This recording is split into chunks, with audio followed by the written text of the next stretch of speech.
Assalamualaikum warahmatullahi wabarakatuh. Salam sejahtera untuk kita semua dan semangat pagi. Saat ini kita sedang berada di Bang Pakan. Alhamdulillah, walaupun musim kemarau karena kita siram secara rutin. Ini penyiramnya hanya seminggu sekali menggunakan super sprinkle. Tanaman tetap bagus, mau tanaman pokok yaitu apokat maupun hijauan untuk pakan ternaknya. Hari ini kita sedang panen rumput odot yang akan kita gunakan, kita proses menjadi silase. Nih. Jadi khusus untuk domba itu panen rumput odot sebaiknya di bawah 30 hari. Karena apa? Kalau sudah di atas 30 hari itu sudah banyak daun yang coklat-coklat. Walaupun kita chopper pemberiannya itu domba tetap tidak mau. Jadi seperti ini. Ini banyak sekali. Jadi merapennya itu banyak. Tetapi kalau kita proses menjadi silase maupun kita fermentasi itu domba mau makan dia karena memang sudah lembut. Ini kalau kita amati ini ulet ya, bukan keras tapi ulet. Dan ini juga suka melilit pada saat kita chopper ini. Jadi hari ini kita panen dan ini sudah menjadi complete fit. Kenapa seperti itu? Karena kita tidak hanya panen rumput odot. Jadi lahan yang hanya 1100 meter persegi ini kita tanam berbagai macam tanaman. Khusus tanaman pokoknya di sini ada dua, yaitu tanaman apokat, kemudian dan ada tanaman kelengkeng. Jadi ada beberapa yang kalau hujan kebanjiran kita tanam tanaman kelengkeng. Tetapi hari ini kita khusus akan membicarakan mengenai hijauan. Jadi yang kita tanam di sini yang utama adalah rumput odot. Ini karena umurnya sudah sekitar 35 hari, maka ini kita akan proses menjadi silase. Menjadi silase, nanti kita cacah, kita proses menjadi silase. Jadi selain rumput odot, kita juga panen yang berprotein tinggi, yaitu indigo vera. Ini tadi sudah kita panen. Ini kita panen.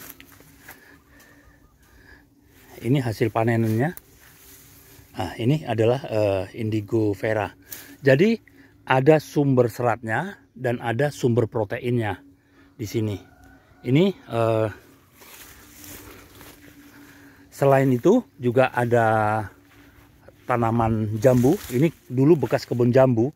Jadi ini adalah bonggol jambu new crystal, tidak kita matikan, tetapi daunnya tetap kita ambil. Ini juga domba juga sangat senang dengan daun jambu ini. Daun jambu ini khusus kita gunakan untuk campuran, selain untuk nutrisi, dia juga bisa mengatasi domba yang mencret. Jadi saya sudah coba, kita berikan rumput segar tetapi kita campur sedikit daun jambu ini. Alhamdulillah domba tidak mencret. Ini jadi kita panen. Terus kemudian ada daun pisang. Ini karena kita tanam pisang, dengan merawat tanaman pisang kita akan ambil daunnya. Jadi daun-daun yang sudah bagian bawah kita akan ambil. Kemudian ada satu lagi, ini adalah singkong karet. Ini adalah singkong kasan. Kenapa kita sebut singkong kasan? Ini adalah singkong modifikasi. Jadi atasnya singkong karet pilihan yang daunnya rimbun, kemudian bawahnya adalah singkong makan.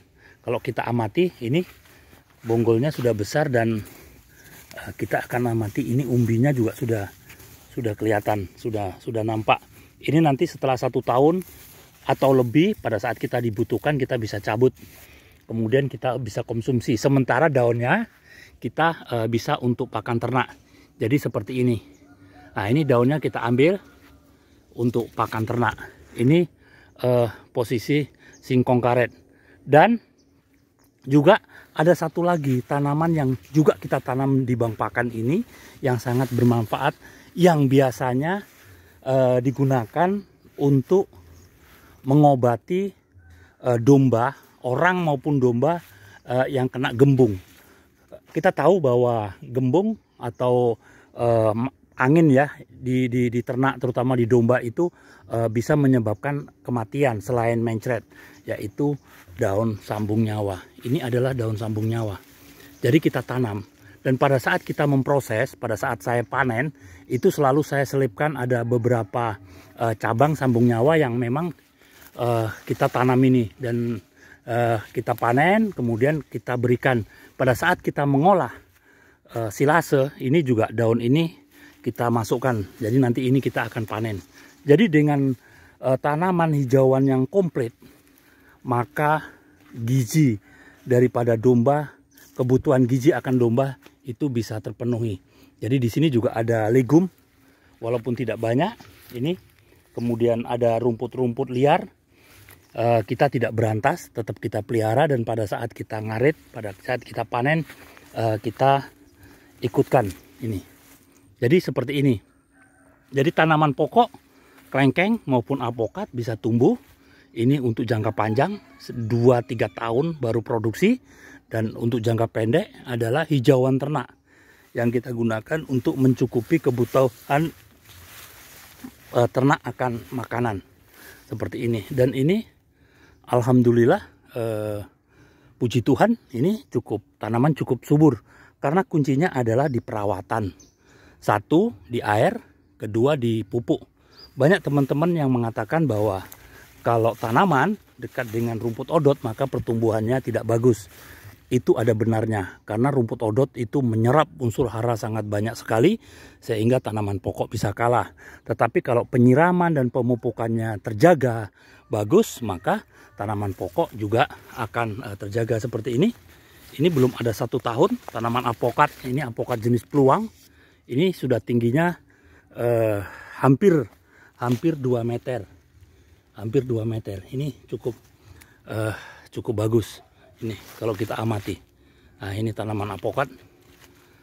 Ini kemarin sekitar 4 hari yang lalu, odot yang di sini, odot biasa maupun odot super sudah kita panen. Dan kita bergiliran untuk domba kurang lebih 15 ekor dengan lahan 1100 meter. Ini masih sisa, dan sisanya dalam satu periode putaran pakan itu kita olah menjadi silase untuk cadangan makanan. Ini. Jadi kita juga ada mengembangkan rumput setaria. Nah, setaria ternyata dia tahan naungan, dia agak sedikit naungan.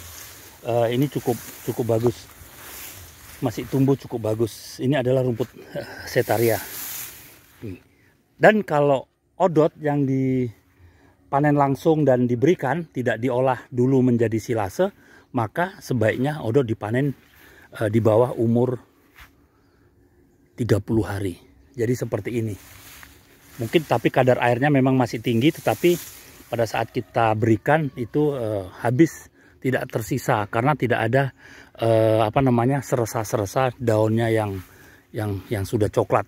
Kalau setaria tidak masalah, pada saat dia walaupun umurnya lama, tetapi dia daunnya yang coklat itu relatif sedikit. Ini. Jadi disinilah kita harus bijaksana supaya ternak itu tidak membebani kita. Kita punya satu perencanaan, harus punya satu perencanaan yang baik, yaitu pakan. Apakah pakannya kita beli atau kita tanam sendiri. Kalau kita beli, otomatis kita akan mengeluarkan biaya lebih besar. Tetapi kalau kita tanam sendiri, ini bisa menekan biaya. Memang banyak peternak-peternak atau juragan-juragan ternak yang mengatakan ternak domba nggak perlu ngarit. Memang nggak perlu ngarit, tetapi mengeluarkan duit. Untuk apa? Untuk beli pakan. Dan biasanya diikuti dengan yang membutuhkan pakan domba, fermentasi, silasi, silakan hubungi yang bersangkutan. Jadi sebaiknya peternak harus bijaksana dia, yaitu menyediakan minimal kebutuhan akan pakannya.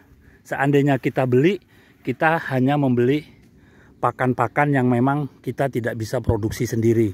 Contohnya adalah premix, mineral komplit, atau tambahan-tambahan yang lain seperti tepung kedelai dan lain-lain. Tetapi kalau memang kita bisa tanam menghasilkan hijauan ternak, kenapa tidak?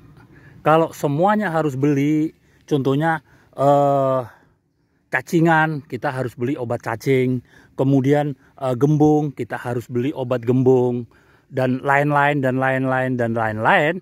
maka mana tersisa untuk peternak? Nah, begitu kita jual ternak kita, maka saldonya itu mungkin hanya minimal atau impas. Kecuali kalau kita beternak itu hanya untuk hobi. Mulanya ada satu peternak harus posisi bijaksana.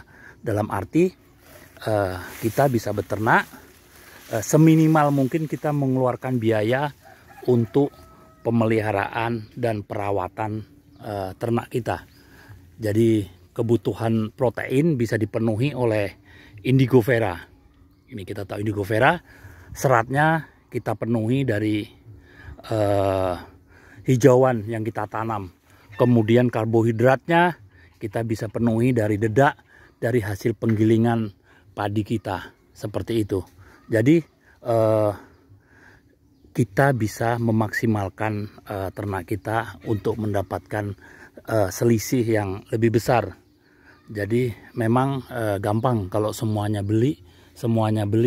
Tetapi apa artinya beternak kalau itu tidak memberikan nilai tambah untuk kita? Jangan ketularan dari ternak-ternak ayam yang saat ini menjadi buruh di kandangnya sendiri. Nah ini dia. Nah itu. Jadi kita ternak domba, kalau ayam semuanya memang harus beli. Memang itu pakan pabrikan untuk mendapatkan pertumbuhan ternak yang bagus. Tapi kalau hanya domba, maka bisa digunakan limbah-limbah pertanian yang memang ada di sekitar kita. Ada daun singkong, ada daun pisang, ada daun-daun buah-buahan pada saat kita memangkas dan kita menanam hijauan di seputaran kita. Jadi dengan cara demikian maka kita selain memanfaatkan limbah-limbah pertanian yang tidak digunakan, juga adalah menekan biaya. Oke, mudah-mudahan konten yang cukup singkat ini dapat membantu kita dan memberi pencerahan. Itulah indahnya berbagi. Terima kasih yang sudah subscribe.